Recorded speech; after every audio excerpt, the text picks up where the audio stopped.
Sebuah kisah mahakarya terbaik dari S.H. Mintarja yang sangat populer di masanya, berlatar belakang kerajaan Singasari.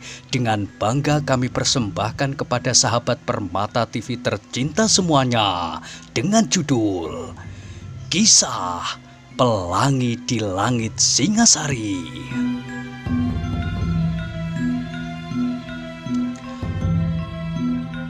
Pada kesempatan yang sangat baik ini, kita masuk pada episode yang ke-175.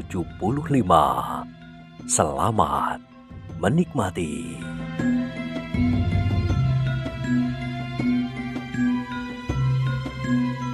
Pada episode sebelumnya telah diceritakan, tiba-tiba Ken Arok teringat bahwa semalam Bangu Samparan itu datang bersama 2 orang pengawal dan bahkan beberapa orang yang berada di dalam gubuk di sekitarnya terbangun karena suara tertawa Bangu Samparan. Beberapa orang terbatuk-batuk dan beberapa orang yang lain mendehem keras-keras. Sekali lagi Ken Arok meloncat keluar dari gubuknya. Ia ingin mendapat kepastian tentang Bangu Samparan. Tetapi ia menjadi kecewa ketika ia melihat gubuk-gubuk di sekitar gubuknya itu telah menjadi kosong. Orang-orang itu telah pergi ke tempat pekerjaan mereka masing-masing.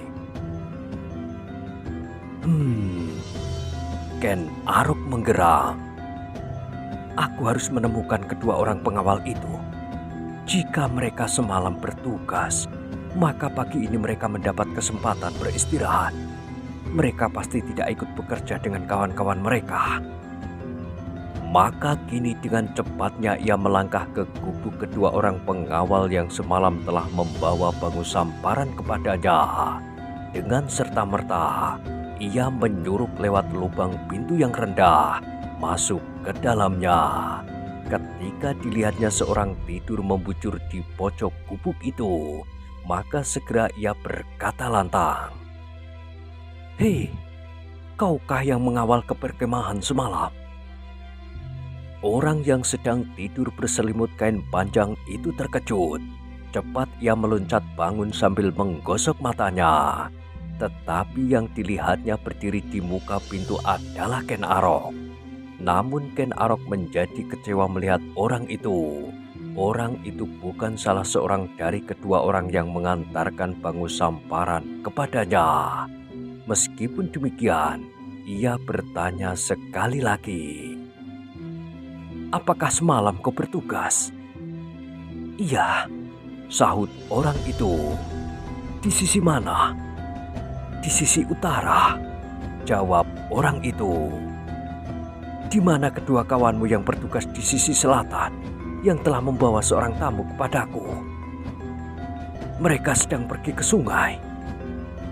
"Bukankah mereka mendapat istirahat hari ini?" "Iya, mereka sedang mandi dan mencuci pakaian mereka." Ken Arok menarik nafas dalam-dalam. "Apakah mereka tidak mengatakan kepadamu tentang seorang tamu yang mereka bawa kepadaku semalam?" Orang itu menggelengkan kepalanya. "Tidak. Mereka tidak mengatakan apa-apa kepadaku." "Gila, sungguh-sungguh gila." Ken Arok mengumpat di dalam hatinya sambil keluar dari gubuk itu. Tanpa mengucapkan kata-kata lagi, orang di dalam gubuk itu pun menjadi terheran-heran melihat tingkah lakunya, pakaiannya yang kusut, dan tubuhnya yang kotor oleh keringat dan debu.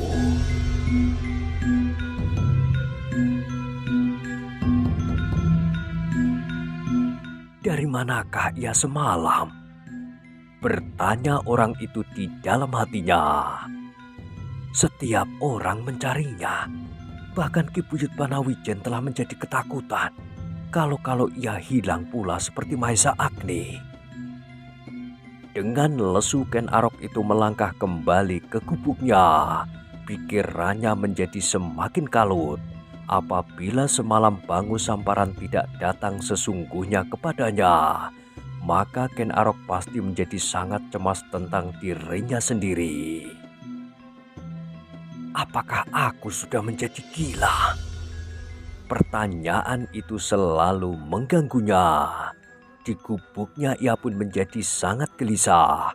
Sekali ia bangkit berdiri, berjalan mondar-mandir kemudian terduduk dengan lesunya.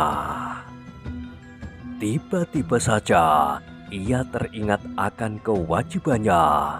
Ia sudah berjanji untuk menyusul orang-orang Panawijen dan prajurit Tumapel ke tempat mereka bekerja. Hari ini ia akan menunggui orang-orang yang sedang menyelesaikan bendungan itu.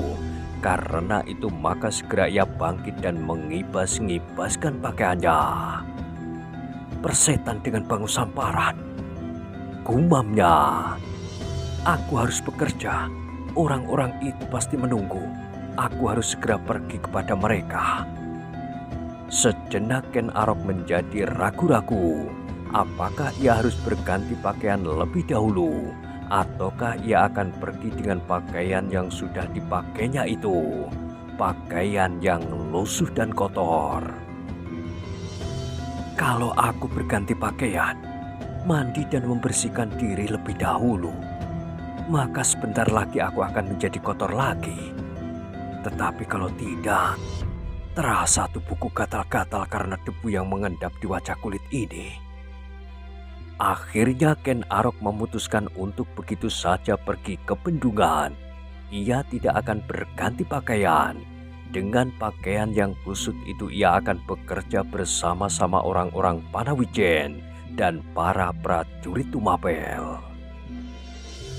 Di bendungan, aku dapat membersihkan badanku, mengeringkan di sinar matahari, lalu mulai bekerja bersama-sama dengan mereka. Sejenak kemudian Ken Arok pun melangkah keluar gubuknya sambil menyambar sepotong ubi rebus. Sambil mengunyah ia berjalan meninggalkan gubuknya. Kepada seorang pengawal yang dijumpainya ia berkata, "Aku pergi ke bendungan. Kalau kau melihat orang asing di sini, bertanyalah kepadanya, apakah namanya Bangu Samparan?" Pengawal itu mengangguk. "Baik," jawabnya. "Kalau orang itu menunggu aku, biarlah ia menunggu di gubukku sampai aku pulang." "Baik." Ken Arok pun segera pergi ke bendungan menyusul orang-orang Panawijen dan para prajurit Tumapel yang bekerja di sana. Sementara itu para prajurit yang bekerja di Sendang Buatan menjadi saling bertanya-tanya. Kekuatan apakah yang tersembunyi di dalam diri Ken Arok? Kita mengenal beberapa orang sakti, gumam salah seorang prajurit yang bekerja di Sendang. Mungkin beberapa orang guru yang tinggal di padepokan-padepokan. Tetapi kita tidak menjadi heran melihat kelebihan-kelebihan mereka. Seolah-olah sudah seharusnya mereka memiliki kelebihan dari kita.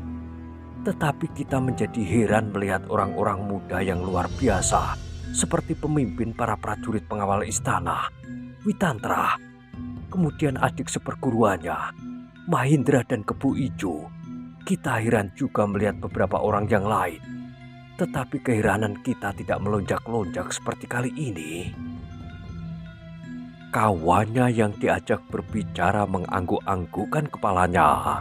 Kemudian katanya, "Ada 2 orang, sepengetahuanku yang telah membingungkan nalarku."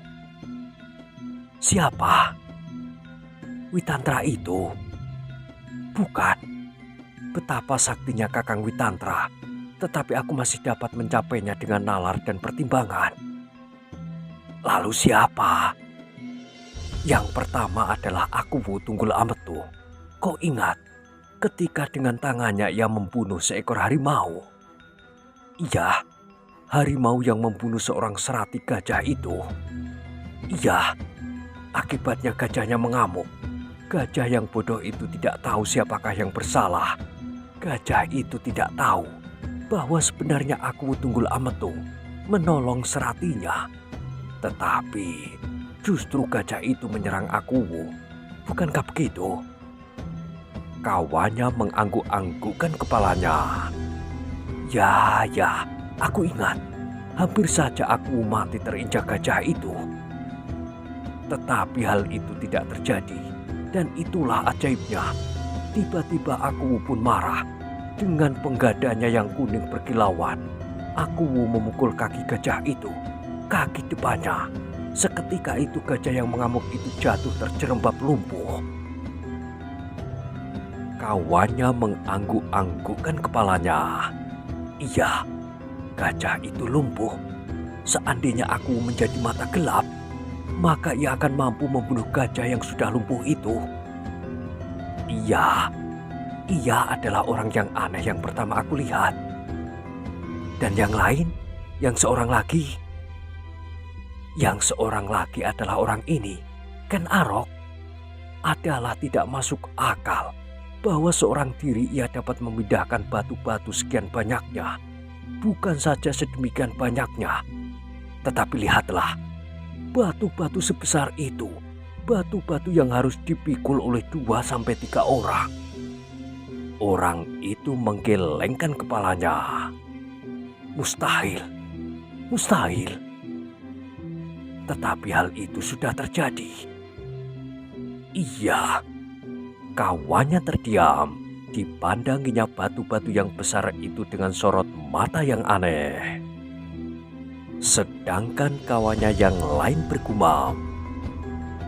Ada 2 orang aneh di istana Tumapel, tetapi yang seorang adalah aku Tumapel, sedangkan yang lain hanyalah seorang pelayan dalam yang kali ini mendapat kepercayaan memimpin pembuatan bendungan dan sendang. Para prajurit itu menarik nafas dalam-dalam. Mereka mengangkat pundak mereka sambil berdesis. Aneh.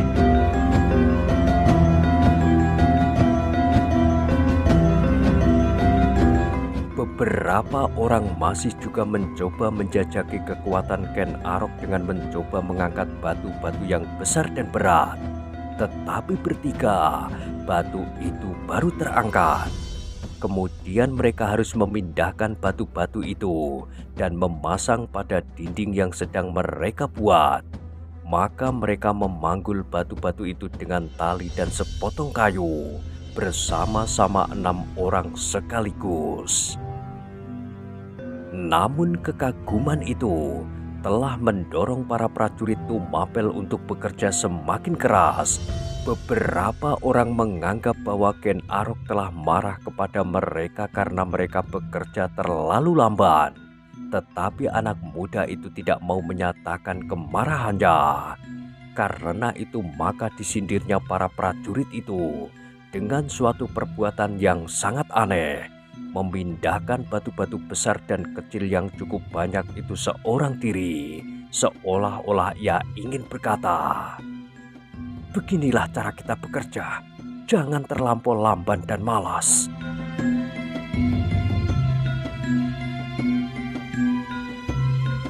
Sementara itu, Ken Arok sendiri telah berada di bendungan. Sejenak ia membersihkan dirinya kemudian berjemur sejenak sambil melihat orang-orang yang sedang bekerja. Ketika tubuhnya telah kering dan kesegaran pagi telah menjalar ke segenap urat nadinya, maka mulai pulalah ia bekerja. Tetapi apa yang dilakukan kali ini sama sekali tidak ada bedanya dengan kerja yang dilakukan oleh orang-orang lain. Mengangkat berunjung-berunjung bambu kecil yang sudah berisi batu bersama-sama dengan 5 atau 6 orang. Mengangkat batu-batu besar untuk diletakkan di antara berunjung-berunjung itu bersama-sama dengan 2-3 orang. Sama sekali tidak nampak kelebihannya dari orang-orang lain yang bekerja bersamanya. Ketika Ken Arok telah tenggelam di dalam kerja, maka untuk sejenak ia melupakan Bangu Samparan dan melupakan mimpi ayah angkatnya yang gila itu. Dicurahkannya segenap perhatiannya ke bendungan, susukan induk dan parit-parit.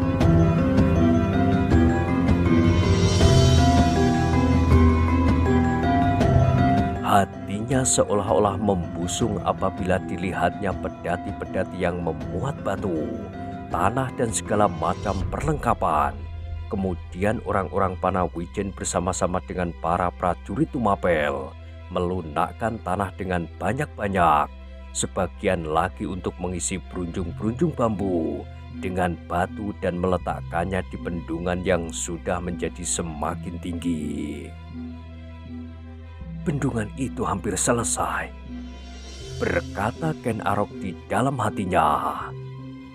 Aku selanjutnya akan dapat mempergunakan orang-orang itu untuk menyelesaikan sendang dan taman buatan itu. Orang-orang Panawijen pasti akan bersedia membantu, sedangkan yang sebagian lagi mulai membajak tanah untuk persawahan. Ken Arok mengangguk-anggukkan kepalanya.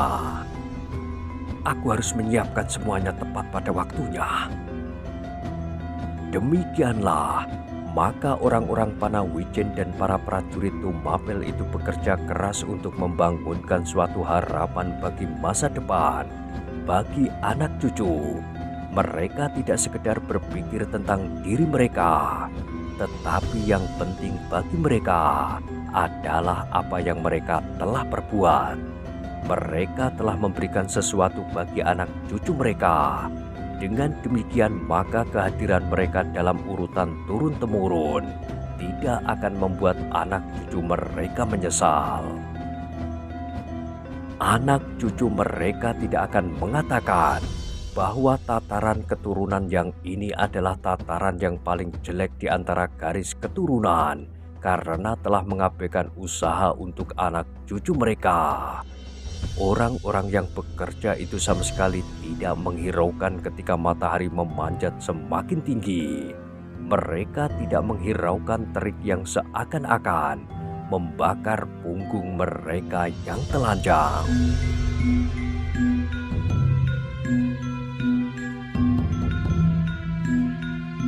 Sedangkan matahari pun merayap semakin tinggi. Setelah dilampauinya puncak langit, maka datanglah saatnya perjalanan itu berganti menurun, semakin lama semakin rendah, sehingga akhirnya cahayanya menjadi kemerah-merahan.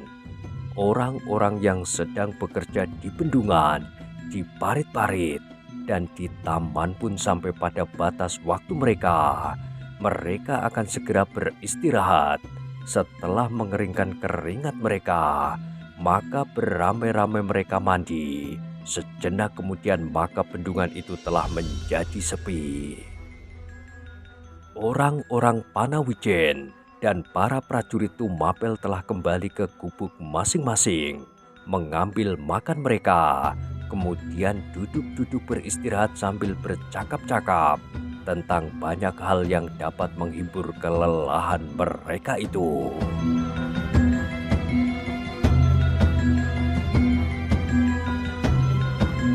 Dalam pada itu, 2 ekor kuda berlari tidak terlampau cepat mendekati bendungan yang telah menjadi sepi itu.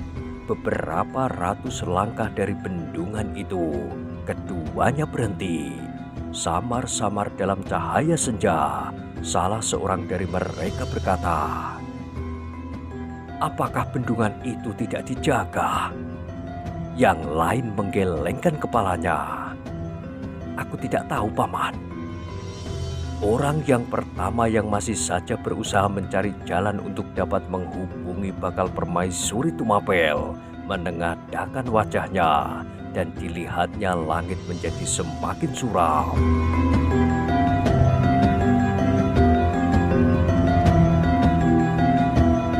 Aku tidak segera dapat berhubungan dengan seseorang yang dapat aku percaya.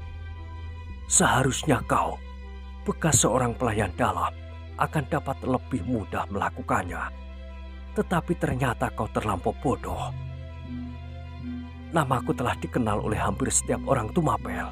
Aku kira mereka pun segera mengetahui apa yang telah terjadi dengan diriku, sehingga tidak seorang pun lagi akan mempercayai aku. Yang lain yang berwajah beku mengangguk-anggukkan kepalanya. "Ya, aku dapat mengerti kuda sempana. orang itu adalah Kepu Sindet, dan ia terdiam sejenak. Kemudian ia pun melanjutkan. Bagaimana dengan Ken Arok? Aku kira kita tidak akan dapat mendapatkan kesempatan itu, jawab Kuda Sempana. Aku belum demikian mengenalnya. Dengan upah yang cukup tinggi atau dalam pembagian yang adil? Kuda Sempana menggeleng. Aku tidak tahu, tetapi ternyata anak muda itu kini mendapat kepercayaan dari aku Tunggul Ametu. Mungkin ia berpendirian teguh dan kita akan terjebak karenanya. Kepu Sindet tidak menjawab. Dipandanginya arah bendungan yang menjadi semakin kapur. Aku akan pergi ke Tumapel untuk mencari orang-orang yang dapat bekerja bersama dengan aku, menjual Mahesa Agni kepada adiknya, berkata Kepu Sindet dalam nada yang datar. Ternyata Kuda Sempana pun kini wajahnya telah hampir membeku pula. Kesan dari kata-kata itu sama sekali tidak tampak di wajahnya. Dengan nada datar pula ia bertanya, apakah aku harus ikut serta bersama paman? Ya, kau harus pergi bersamaku. Selalu, aku tidak dapat meninggalkan kau sendiri di gua itu. Aku tidak ingin kau membunuh Mahesa Agni yang masih lemah.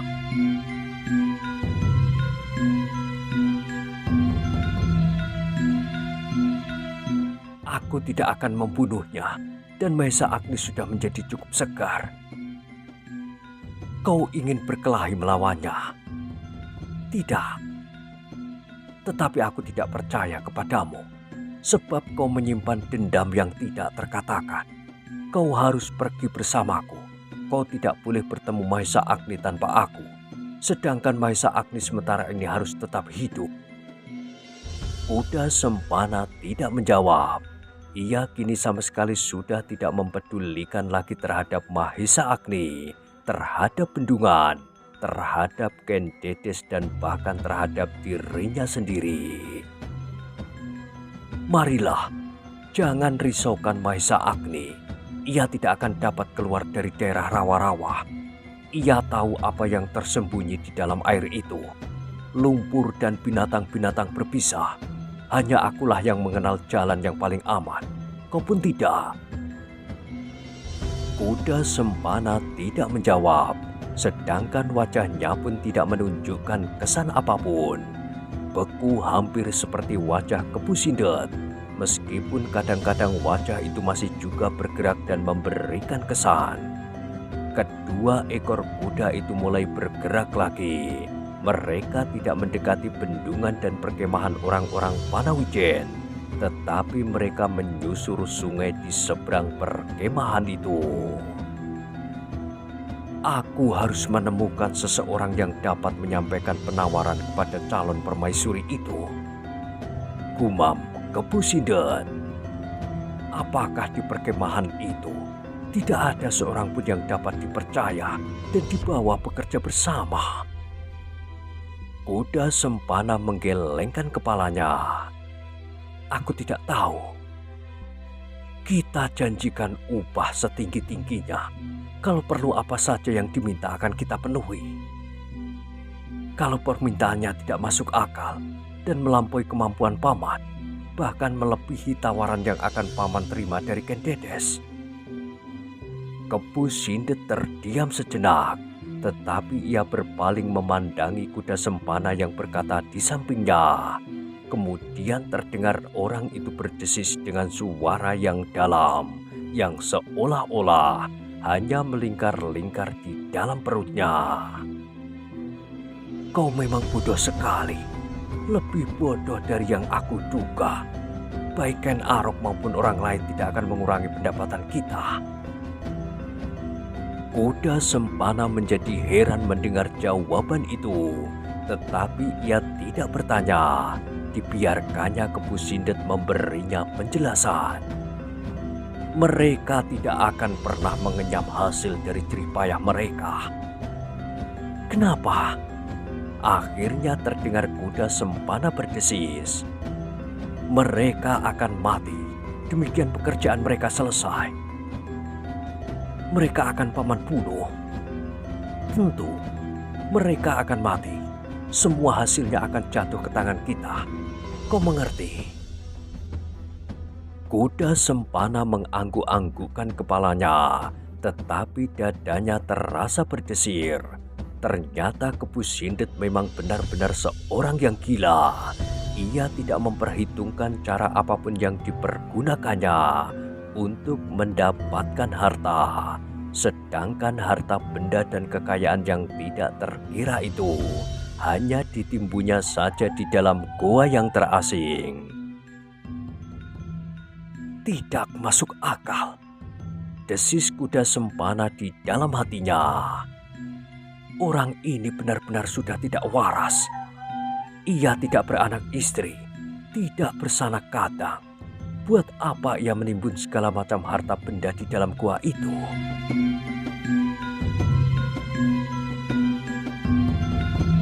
Namun Kuda Sempana sendiri menyadari kemungkinan-kemungkinan yang bakal dialami.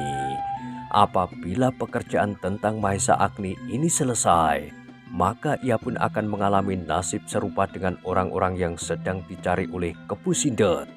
Kali ini ia masih mungkin untuk diperalat, menghubungi orang-orang dalam yang bersedia berkhianat dengan janji yang menyenangkan. Tetapi orang itu kemudian akan mati dan ia sendiri pun akan mati pula. Sejenak kemudian mereka pun saling berdiam diri. Dengan agak ragu-ragu Kepu Sindet meninggalkan bendungan dan menjauhi perkemahan orang-orang Panawijen dan para prajurit Tumapel. Sejenak kemudian mereka pun saling berdiam diri. Dengan agak ragu-ragu Kepu Sindet meninggalkan bendungan dan menjauhi perkemahan orang-orang Panawijen dan para prajurit Tumapel. Ternyata Kuda Sempana tidak dapat menghubungkannya dengan siapapun dari perkemahan ini. Juga Ken Arok sangat meragukannya apakah anak muda itu dapat dikail dengan janji. Tetapi Kepu Sindet tidak perlu tergesa-gesa kalau mungkin hubungan itu dapat dilakukan sebelum hari perkawinan. Tetapi kalau gagal, maka sesudah Ken Dedes menjadi permaisuri pun pasti akan berhasil juga. Mungkin Ken Dedes akan dapat dijadikannya sapi perahan. Setiap kali dituntutnya sejumlah uang dan perhiasan, tetapi Mahesa Agni tidak juga dilepaskan untuk mengajukan tuntutan-tuntutan berikutnya. Ken Dedes dapat mempercayakan kepada seorang hambanya untuk melihat di tempat-tempat tertentu. Sudah tentu tidak disarangnya bahwa Mahesa Agni memang masih betul-betul hidup.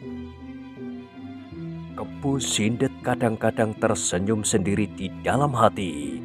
Meskipun wajahnya tetap membeku, rencana ini ternyata masih lebih baik dengan rencananya untuk mempergunakan nama Empu Soto.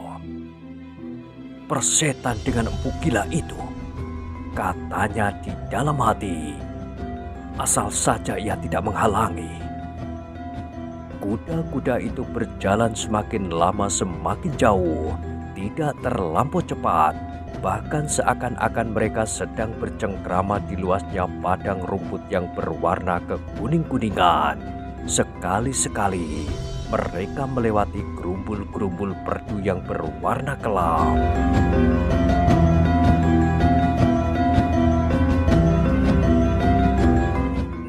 Nah, bagaimanakah kisah selanjutnya? Silahkan ikuti terus kisah Pelangi di Langit Singasari pada episode berikutnya. Sampai jumpa.